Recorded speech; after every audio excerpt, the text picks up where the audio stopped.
Yeah, we're talking about children who, in their rebelliousness, don't see what they create for themselves. They're out of control, but they don't believe it, they don't know it, they think they're asserting their right to freedom. And so it appears to be so, but it's not real freedom. See? It's just mechanical programming. See? Asserting the right to freedom doesn't mean you're going to do the right thing relative to what real freedom is, which is doing the absolutely right thing to do. See? Freedom to do good. But in the beginning, you have the freedom to do bad. But the idea is bad is not bad if you can learn from it. So bad is good if you can learn something from it. Whatever bad is at that point, doing your own thing. Right? So it comes back to whack you. And that could be relative to the law, that could be relative to relations, it could be relative to your own psychology. So you start seeing you're drawn to the wrong crowd, and that's starting to crowd out your inner space. So we learn lessons through adolescent trials and tests and conditions. But we have, as adults, gone through that process, purificational process, and we hope have come out the better, so that when we are confronted with children, some our own, maybe not our own, we have tolerance, patience, and wisdom to share with them in place of a reaction or a certain kind of judgmentalism that doesn't serve any purpose whatsoever except self-gratification. Because we have to tune into what they need. And I think as a warrior spirit, I have to say, yeah, some people need the violence. They need to know what that is. They can't get beyond that. They got to go through it, whether it's warfare, whether it's home violence or on the street violence. Sometimes there comes a moment where there's a breakthrough, because you're in the midst of it. And only being in the midst of it can you have the breakthrough. You have to be right in the thick of it, and then all of a sudden your break comes. And you wake up. That's why when I have reflected upon this, I've said this before and I'm going to say it again, to be repetitious. One can say, as I can say, I joined the army to realize God. And I did realize what God is in the military. Yeah. I came to that realization on many levels at many different times. In the body and out of the body. And I'm not going to put it in a word, saying that's a mystery for all beings to come to terms with themselves. But it's not about war, it's not about peace. Something that transcends duality. And God is supreme being, being enlightened or whatever, is transcendent. In fact, if such an event happens, you realize there's no you involved in it. There's an impersonal life. There's a universal life. And there's a radiant heart life that is indescribable.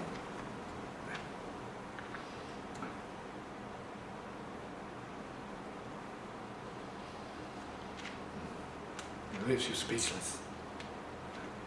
And then you come back to this. You can talk about it. A few know about it.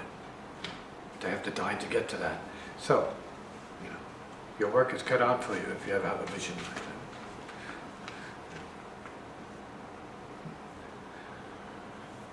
Come in. Is freedom at one level bondage at another? Freedom is bondage. But you need to know how to work with that. That's why you have to be free of freedom. As I said, Free Freedom, the concert, 2008, whatever it was. You have to be free of freedom. You can't have an idea of it if you're going to be free. You have to be free of thinking free. See? And if you're free from the lower chakras, if your groin is free, but you're not growing into freedom, then you're going to suffer the effects, unless those are the effects that you like and expect. Negative, conflictive effects with a lot of melodrama and a lot of pain and suffering, maybe. Yeah. We're talking about freedom at the heart level, which is not licentiousness. No, it's about sublime intelligence. It shows you the glory of what the heart is. As the center of the universe, the heart is the universe is the heart. And you join the ranks of the saints and the masters before you to see that they're all on the same wave in terms of compassionate resonance with life in general. Even though we might fear a tiger that's coming after us. And we might have to do something about that, or just be gobbled up in the moment as it's lunch for the moment. Or not. choose at that point if you do something, it's now you're doing it. So you go with that. And how much freedom is enough, let's say, before it turns into danger or destruction? You're talking about quantity. There's no quantity in freedom. Just is. Let's put it this way, it's the freedom of peace. You asked for it, you got it, the freedom of peace. How much is how much, right, when it comes to the freedom of peace? That's why you ask questions, so that you can hear what you don't want to hear, so that you can be what you don't want to be, but you have to be, ultimately, at peace.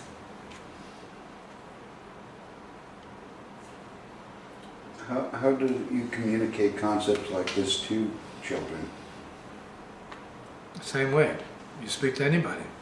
How do you communicate a concept like this to a cat? You got to feel it. You got to resonate with it. You have to learn the law of resonation, vibration. So one of the things that I was, as a young student, preoccupied with is understanding vibration. Not just pitches and musical vibrations, that's irrelevant to what we're talking about. We're talking about brain waves and resonance at the heart level, spiritual vibrations. So you have to slow down and tune into what that is. And understanding the difference between that, although there's a relationship between that and sexual vibrations. So the Kundalini is part of this. But the sexual energy beyond the point becomes less stress and conflict in the mode of searching for others to complete your neurosis relative to that, right? And using others for it. You reach a point, you may reach a point where you're just using you for it, where you're having relations with yourself. And you're having sex with yourself, right? I know what that sounds like on the street. You are doing yourself. Right? And letting it go to your head, exactly. Letting it, bring it up to your head. So you have this kind of madness going on to a certain degree. But people they don't want real madness in that sense. Hey, it's gone to your head. Exactly. It all has to go to your head, because your head is more important than the dog it carries around with it and has to deal with as a consequence. So we're talking in self-mastery alignment for a few peeps. This is not pop. This is not popular. Men want to be men. They want to unload themselves, empty themselves. They want to waste themselves. And so they do it. They're the best at it. Great. As my mother would say, God bless them. But we need more from men than that. See, we see that men wasting themselves is normal. See, it's a cultural norm. Can they do better than that? Can they become heroes? Can they rise up above the tendency to waste and move into the tendency or the urge to create and then recreate? And this is now we're talking about higher chakra blossoming. See, visionaries, moon vision.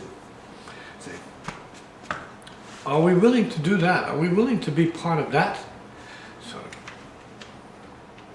process of Kundalini practice, yogic practice, coming to some sense of higher consciousness, a higher vibratory resonance? I might be the weakest, poorest example of it, but I definitely encourage people to practice. See? Yeah. So for me, I'd say, well, no, I'm just a beginner. Beginning learning on the guitar. Beginning learning about these things. Just absolute beginning. Just starting. Next time I play, first time.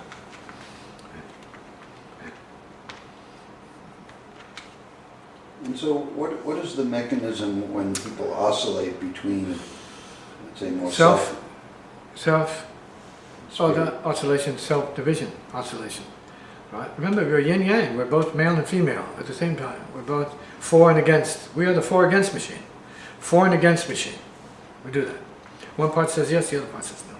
One eye says yes, the other eye says no. One ear, all of it. One nut, one testicle says yes, the other one says no. And we need to know this. One hemisphere says yes, the other says no. We have to balance it. So we need to have some sense of scientific self-realization of what's at risk if we don't. No, of course, you know, this yoke was put on me earlier, so I got busy with it maybe before a lot of the peeps came to it. So it was something that I had to do. I was told I had to do it, and then eventually I got with it, and I learned about it. So now I see it's been useful to a few peeps. That they are on the path of self-mastery. That's the message. We are on the path of self-mastery, which doesn't mean self-abuse or self-deprivation. Ladies and gentlemen, you're already deprived of higher juices and higher forces. When are you going to get beyond your deprivation? And get into the amrit, the ambrosia of, let's say, spiritual peace. Not as a religious experience, no, it's a brain wave. It's a state of consciousness, see, of okayness with life. And we always have difficulties, but you want to bring to the difficulties some sense of, let's say, reality, see, spiritually speaking. That this is a gift we have. Not just a burden, but it's a gift. It is like the preciousness of being here in an impermanent body with an opportunity to bring light to other people and share light with our loved ones.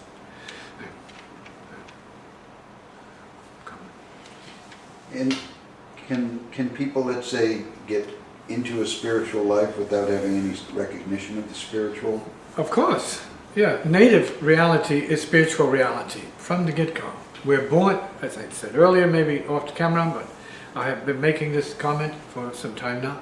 We are spirit first, and we are coming into the body so as to fulfill an obligation here, purpose here. So we're spirits first. We're in the body. We're will first, as you will, see. But you've compromised your will to the body and other peeps, to culture, to family. You've compromised your original will, let's say. Religion tries to get you in touch with the original will relative to religious ideology and religious practice. Good. Philosophic technology wants you to get in touch with your philosophic will. See. Psychology wants you to get in touch with your psychological will. Music wants you to get in touch with your musical will. See, everything wants you to get in touch with that will. Baseball will. Consumer will. See. But the important thing is we are here to upgrade it. It's not about that. See, that's a step. What do we do beyond just taking the step to the thing? What do we do to expand the whole purpose of it? It's like going to school. What do you do to capitalize on that? What do you do with it that you're here to do?